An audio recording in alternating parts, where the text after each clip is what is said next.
Sur les histoires de nouvelles technologies, il y a une idée aussi reçue qui est le virtuel et le réel. Hein, c'est ah ouais, c'est un monde virtuel et tout. Vous vous rendez compte, ils passent des heures et des heures devant les écrans, mais c'est une réalité virtuelle. Alors, il faut être vite d'accord là-dessus. Votre cerveau ne distingue pas ce que vous appelez virtuel et réel. Pour lui, il y a un seul réel, ce qu'il vit, ce qu'il perçoit, ce qu'il ressent. Il n'y a pas 36. Il y a un seul. Alors ça, on peut le montrer par des tas d'expérimentations, il n'y a aucun souci avec ça. Notre cerveau ne connaît qu'un seul champ d'expérience. D'accord? C'est pour ça que le virtuel, ça marche très très bien. Parce que le cerveau, pour lui, c'est une expérience. Hein. Je pense à une maman qui me dit, vous vous rendez compte, ça, pour aller se confronter sur le terrain de rugby, ça, il n'y est pas. Hein. Mais alors, les jeux vidéo et tout, alors là, il y passe des heures et des heures et des heures. Elle voulait me dire, mon fils, ça va pas du tout, il n'est pas dans la réalité, il préfère, etc., etc.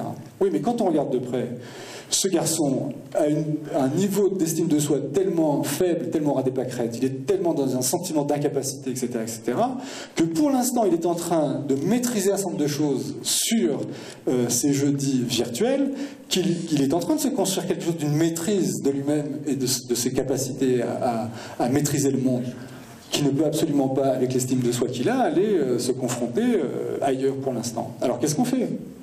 Est-ce qu'on en rajoute une louche sur le fait qu'il n'est pas capable d'eux, et donc on lui enlève l'ordinateur, ou bien on essaie de construire quelque chose qui soit raisonnable, qui soit accompagnant pour lui, et qui réponde à ses besoins. C'est ces questions-là aussi. D'ailleurs, sur ces histoires d'addiction virtuelle, etc., le problème, c'est pas les adolescents, hein, c'est nous. Hein. C'est-à-dire qu'on est dans une telle trouille de Internet qu'on ne veut pas aller voir de quoi il s'agit.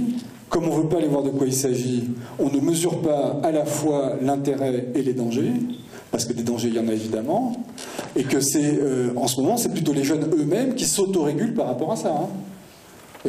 Et ils s'autorégulent plutôt pas mal, d'ailleurs, globalement. Hein, il y a toujours des phénomènes compliqués, mais enfin, bon... En tout cas, on pourrait peut-être s'y mettre pour les accompagner et reprendre vite une place dans l'éducation par rapport à ça. Parce qu'effectivement, ça... Bon,